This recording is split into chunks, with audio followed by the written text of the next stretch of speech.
Hello, everyone. This is MMA Interesting Prospects podcast. Today, our guest is Felipe Rocha, who will be making his pro debut on Fury FC 94. Hello, Felipe. How are you? I'm doing great. Thank you so much for having me. How are you doing today? I'm good. Thank you for taking the invitation. And finally, in more than a week, we will have a chance to see you as the professional fighter because you are making your pro debut. So, if you can tell me, how do you feel a few days before the fight? Man, honestly, I feel absolutely amazing. This has been absolutely the best weight cut we've done. Um, Body is 100% injury free. My mind is in the best place it's ever been, and I'm excited to showcase my skills and just to get in there and just go to work. I'm very much looking forward to it. And what do you think about your opponent? It will be Charles Clark. Yes. I the way I look at every single opponent is this is going to be the hardest fight of my life. So mentally I take myself to a place to where I expect to be an absolute dogfight. It's going to be hard. It's going to just not be fun, you know? And yeah, man, I'm just ready for that. I think it's gonna be a great night. I'm very thankful that he accepted the match, and yeah, I was ready to get in there with him. On the paper, of course, you are a heavy favorite because of your background. He also is a more experienced fighter, but he has a lot of losses. But probably because of this, he can be this kind of opponent can be dangerous because because of that he's a veteran, he may present some maybe unusual style. Don't like to like to me whatever they say on paper doesn't matter, right? Because how often do you see sometimes when things show one way on paper, but then actually come the day of performance, it's not exactly what it people thought it was going to be. Um, Records to me mean absolutely nothing, right? Whether he had 10 wins, 20 losses, 30 wins, like it doesn't matter. Like what matters is what's going on here in this moment right now. And I have complete faith in the game plan that my coaches have put together for me.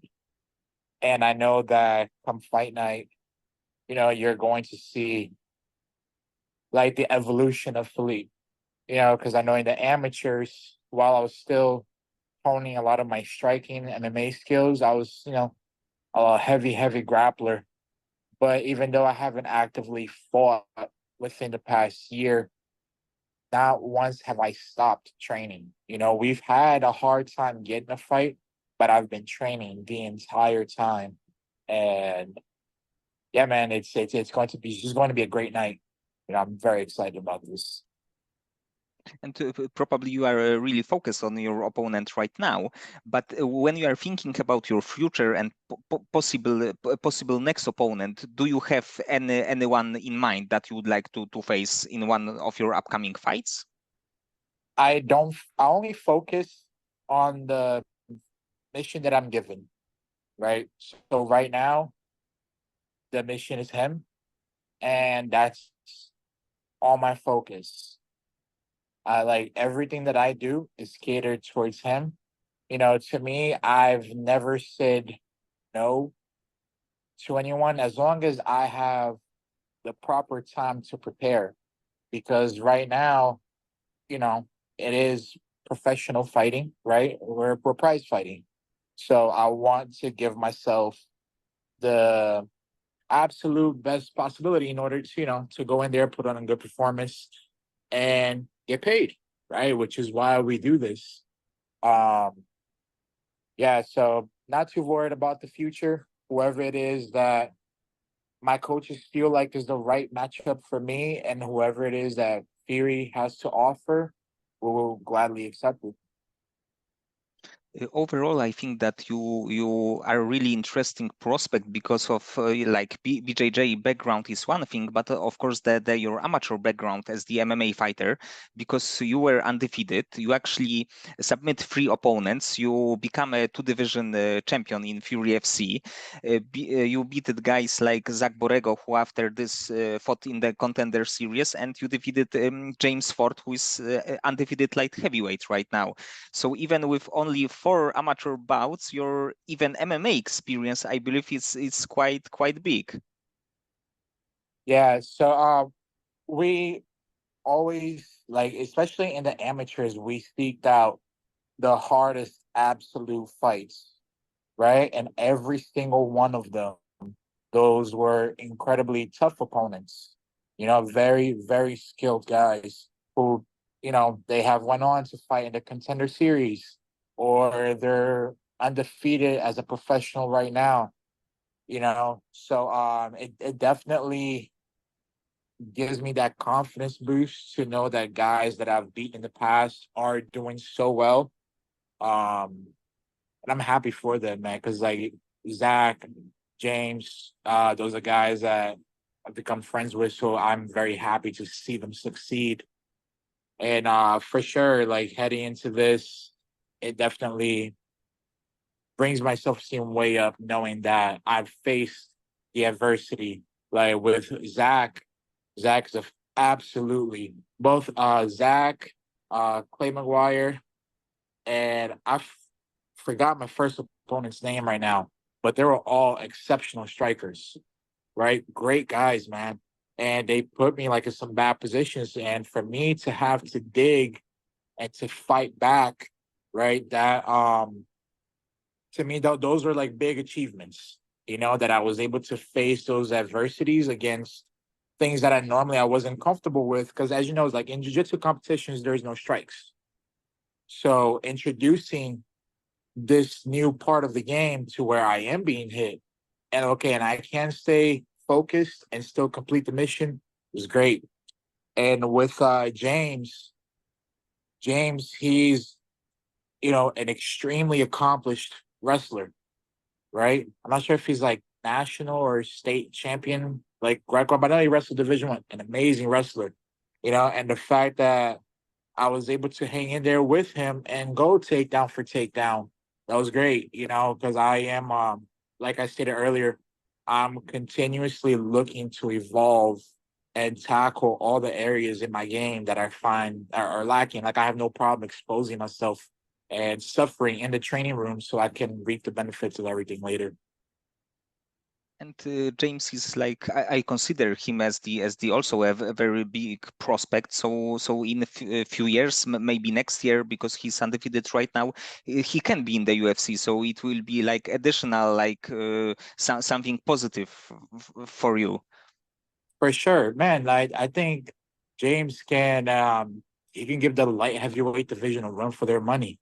The dude's he's a tank, man. He's really, really good. Think both him and Zack as well, they like have very bright futures ahead of them, and they're guys, man, that I very much respect because they are ones to not shy away from a hard fight. And I've been watching them and I see the fights they take and how they're handling, and both of them, they're just absolute monsters. And if you can tell me more about your BJJ background, when did you start training and later on competing in Brazilian Jiu-Jitsu? Yeah, so I started training back in 2008. So it's been a long time. And yeah, so my primary originally when I got into jiu-jitsu, I wanted to fight MMA. That was like around the early UFC days.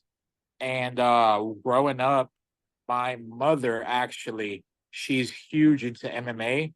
So back when I used to live in Brazil, she used to watch the Pride events on TV. So as a little kid, I'm watching, Minotauro Nogueira.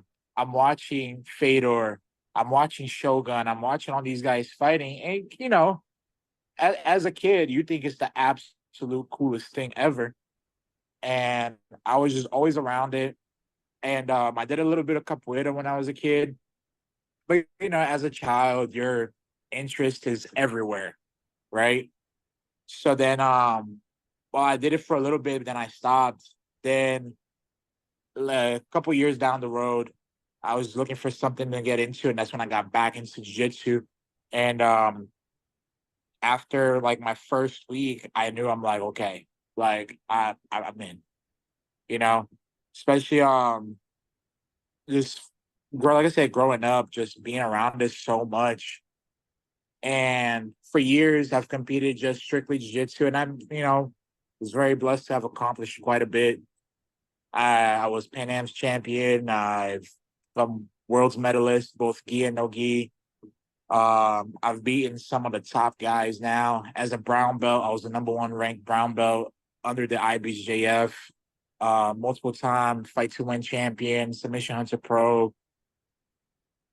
I like to think I've accomplished quite a bit, and I've trained with some of the best people. As always, I'm always looking to expose myself to the best guys possible, so that way, whether I'm competing jiu-jitsu, MMA, whatever, like I've already faced every adversity there is to face before I get out there. And how do you feel when you start going to the like MMA gym to train MMA? Because you were like the one of the best in one area, but how did you feel in like striking department? Oh man, it was absolutely awful. you know, um, in the beginning, yeah, it was hard, but I have a very obsessive personality, and I'm also very competitive, right? So, when I start something and I know I suck at it, like if I get beaten really bad, I want to get good at it to beat the person that beat me really bad. And then I obsess over things, and that's why I don't. I make this joke all the time, right, among my friends. That's why I don't drink or do drugs, because of how obsessive I am. Like I have to be the best at everything that I do. You know, it was hard, but man, like the coaches that we have at our gym at ACS, they're so great. Like Drew Tychek, Nico Echeverry, who's also a professional fighter. Um, those guys, they've worked with me a lot. And when I first started, I also spent a little time with crew Bob Perez at Main Street. So I'm very thankful for him for getting my MMA journey started, But yeah, so now being at ACS, and those guys have really brought me along with my training partners, man. I'm very thankful for them. And yeah, well, it was very hard in the beginning. Now I find that I have found like my happy place. Like I understand like what's going on. I'm able to get reads and do all, like it doesn't feel like this seven-headed monster anymore. I've embraced it. I embraced the suck, and it was hard. It was a lot of black eyes. There was lots of headaches, but we're here, and yeah, man, we're steadily continue to evolve. And you mentioned Nico. He's a very good fighter. He actually won his last fight against also a very good fighter. But in your gym, do you have guys like you? The close weight to you, like middleweight or like heavyweights too? There are so many of them, so I'm very blessed with the training partners that I have. It just so happens that the ways that our schedules work, Nico and I, we're like each other's main training partners through almost like every camp. And Nico, man, for a guy that fights at 155, the dude walks around at almost 200 pounds. Like that's a big man. you know? He's so good. He's good everywhere, man. Like honestly, we're very blessed to have Drew as the coach, right? He's the mastermind behind it all. And to have Nico there as well, like Nico's the guy that's able to really bring the best out of you because he puts you like he's just good everywhere. You know, there's nowhere the fight goes, like when we're sparring, that he's not comfortable. And I think that now, like he's really starting to understand how good he is. You know, as you guys keep clearly seeing his performance, like was he's understanding it. And yeah, I can't speak highly enough of him. But yeah, and but as you mentioned, I also get a lot of training with Alvaro Hurtado, right? He's won a couple belts in the amateurs. We're hoping that maybe sometime in the future he'll make a pro debut if he chooses to. Uh, um, Dude, there's just so many guys, you know, that is it's just hard to name everybody right now because I don't want anyone to be a little upset that I missed them. And right now, when you are in the training camp, do you like try to focus on mostly on one area? Let's say that you know that your opponent is a good striker, so you try to be focused on like striking department, or you are more focused on yourself, on your like skill overall to improve the like all areas. Yeah. So I stay 100% focused on me, right? Um, I 1000% believe in my coaches to have the game plan ready.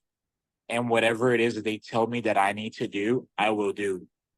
I don't like to watch my opponents, you know, because I find that whenever I'm too worried about them, I don't give myself enough attention, you know, to where I'm just like, oh man, like this guy's so good here. He's so good there. He's so good there. He's good here. That I start making this person seem bigger than what they really are, you know? So I stay focused on me. I stay focused on what I'm good at. And I stay focused on the things that I need to consistently improve upon. And I know that my coaches won't fail me. And I know they'll put together the right game plan. So then come fight night, all I have to do is just execute everything that we've been practicing. This is probably a good strategy because we are not thinking like about only about the defense of your opponent's move, but we are focused on you winning the fight actually. Exactly. That's how I like to. I know there's a lot of people that will disagree with this, and they like to study footage. And to me, like I always say, I mean, whatever works for you, you know. But to me, that's I'm a firm believer in that. That whenever I'm focused too much on someone else, I lose sight of myself, and I need to stay focused on me and how I'm going to perform. And overall, do you see yourself going to light heavyweight division in next few bouts, or you prefer to stay at middleweight or change the weight classes? No, I will stay at middleweight. You know, that fight at 205 with James, that was a one and done. You know, like I say, we were looking for the harder fights at the amateurs in order to really test ourselves in every possible area, you know. But of course, unless let's just say the right amount of money, the right fight gets presented at that weight class, of course, I'm not gonna say no. Uh, but it just has to make sense, you know, because like I said, we're prize fighting. Like this is not pride fighting. You know, I'm not out here trying to prove a point. This is a way how I make a living. You know, it's I love what I do, but I also have to be smart about it because every time I go to work, I am literally putting my health on the line, you know? So I won't say no to the light heavyweight, but I won't say yes either. But as long as it makes sense. But either way, you can call yourself a double champion, and I think that even on the like amateur level in Fury FC, this is such a high level. So it's like a big accomplishment in the end of the day. For sure. For sure. And like of course you have this crazy BJJ background, and there I'm like much more of MMA fan than grappling fan, but I love to hear the guys like Craig Jones, and he lately created CJI, the Craig Jones Invitational, and this Yeah, will be a competition with ADCC. So what do you think about this concept, and are you excited about the I second? I honestly think it's absolutely amazing what Craig has been doing. So I've known Craig since way back in the day when we were both purple belts. When he traveled to New York at the gym that I was training at, and we got to, chit chat for a little bit. We got to train together, and we kind of just, follow each other on social media, and we don't really talk much anymore, but kind of just keep up with each other in a way, like just through the posts and all that. I think what he's doing is absolutely amazing. He's pushing the sport to new boundaries, and competition is a good thing, right? So now I think that by him offering that, it's going to inspire other organizations to want to do more for the athletes, because now they're going to start to be a little more selective with the fights that they do, you know, because from what he was stating, he plans on doing the CJI every year. So now, will he be able? I mean, I don't know what the finances are, like who's taking care of all this, right? But if he's able to financially uh, hold this every year, I could see a lot of the absolute top athletes in the sport saving themselves for this one particular competition, right? Because when we're talking, because I've competed in jiu-jitsu for years, years, years, years. I have tons of medals that just collect dust in my closet, right? And I've made $0 off of those medals. So so now to have something like this where it's a grand prize of $1 million come along, you know, of course it makes absolute sense for the top athletes to be like, man, forget this. Like, this is what I'm focusing on because this actually pays. You know, that was one of the main reasons, as along with just, I just always respected MMA, something I've always wanted to do, but the financial as well. um it was the same year where I ranked the number one brown belt under the biggest organization at the moment in jiu-jitsu, right, which was the IBJF. Came the end of the season, I didn't even get anything. Like, my life didn't change in any way, shape, or form. So then I kind of, for myself, I didn't really see a future in the sport, you know, because I didn't want to go back to work in a 9 to 5. Excuse me, joking. I didn't want to go back to work in a 9 to 5, right? So then I had to pursue the next thing, which was MMA. So I for sure respect Craig a lot, and I hope, man, for the future generation that this continues to grow and that people are able to make a really good living off of jiu-jitsu. This it's absolutely amazing. This is probably great that after like doing something for like your whole life, finally you can like earn good money, because the high level grapplers are on the such a high level that they should be like paid a lot actually. So when you Absolutely. are like ADCC champion, or even like medalist, you should be able to like earn good money, not thinking about your future, about like the regular job, let's say. 100%. I can't stress enough how many times, as I'm preparing either for like the world championships, Pan Ams, Europeans, whatever, my bank account was negative, you know? And I didn't know, like, man, am I going to have enough money to make it to training? Am I going to have enough money to eat? You know? And yeah, it's being a full time athlete while having those worries. It's hard, And I think that now, because of that huge prize money, it's gonna allow the athletes to focus full time onto their training, which in turn is gonna make the sport evolve even more. Because now you don't have part-time guys. You have guys that are fully committed to their craft. And when you're thinking about your career, do you have a fighter maybe who is in the UFC that you would like to face, even as the dream fight scenario? Maybe this fight will not happen, but in your head it would be like cool to fight against this person.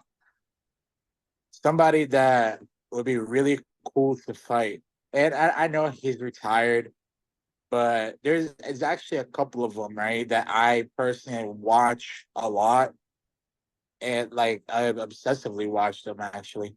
It's both Daniel Cormier, Cain Velasquez, and Dan Henderson.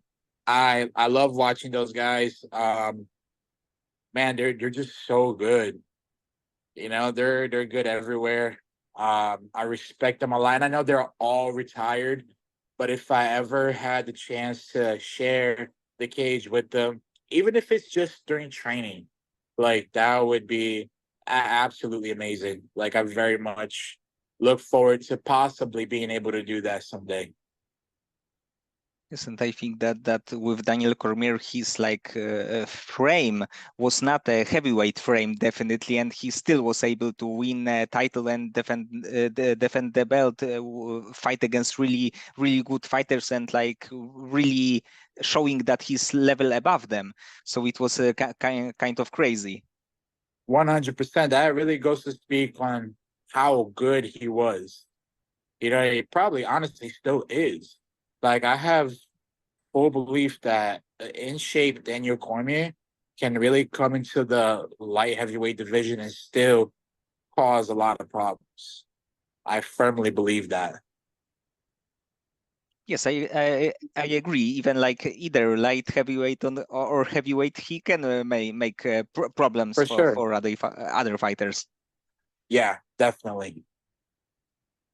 And because right now you are 33, so when do you think that you will be in the peak of your career as the MMA fighter? So I don't focus on that, right? I've always been very good about taking care of myself, taking care of my body. So I'll be quite honest with you, right? I feel better now than I did when I was 18, 19 years old. You know, I have come to know myself better. I understand how to train properly. Um, you know, there's been many guys that have proven that age, like while they say that age doesn't matter because father time is undefeated, right? But guys have shown that with proper training that things can be done. Look at Glover Teixeira, became champion at 42. Look at Alex Pereira. He started in the UFC, I believe, at 34. You know, Daniel Cormier, who we were just talking about, he also started into the like he didn't start MMA or into the UFC until his 30s. I forget which one. Um, so it's I don't think about that, right? I'm sure that whenever the time does come when I no longer can perform, I will know, right?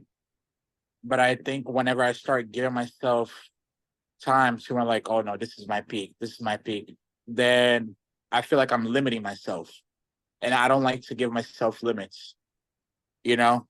Like I will keep going until the wheels fall off, man. And then when the wheels fall off, that's when we know it's time to hang it up. But yeah, to me, age doesn't matter. You know, it's when we get in there, it's about skill. And of course, you are like bigger guy on the scale because maybe if you were like flyweight, the age would be not on your side because they are like much quicker guys and the like level of competition, that there are younger fighters there. But because of you are a middleweight and you are not beaten up, because it's not that you have like 30 fights and then you were in like many wars. I think that you have many good years in the sport on the high level. For sure. I think I have, man, I see myself easily at least another 10 to 15 years. Because if you look at what's his name, the Cuban guy, Yoel fights Romero. for Bellator. Yes, Yoel Romero. Yoel Romero is almost 50. Randy Couture, like those guys, man, they've proven over and over the right skill set, the right mindset, the right training, it can 100% be done. You know, so we still have a long time, and I think it also helps that my fighting style. I think that your fighting style can either prolong or shorten your career.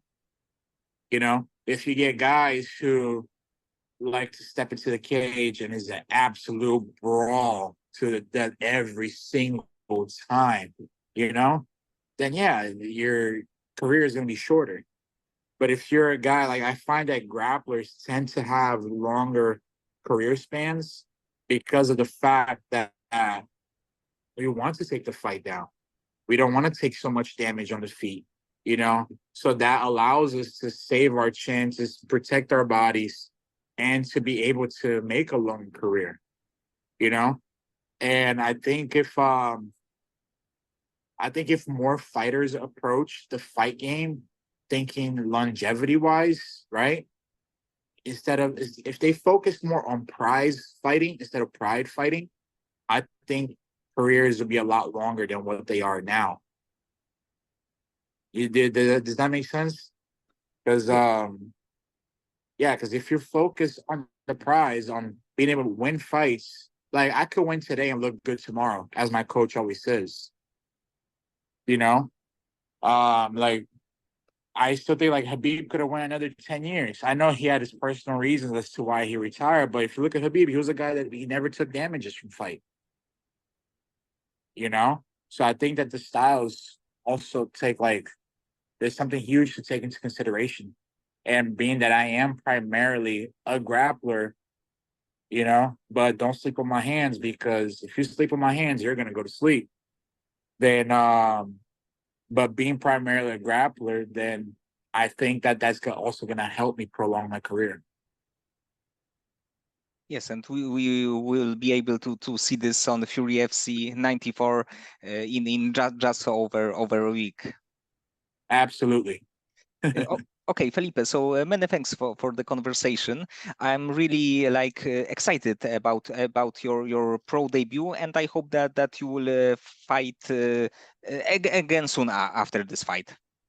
Thank you so much. Yeah, we're looking for a quick turnaround, being that we're able to walk away healthy, injury free, which thank God that's has always been the case so far. Hopefully we can keep it like that.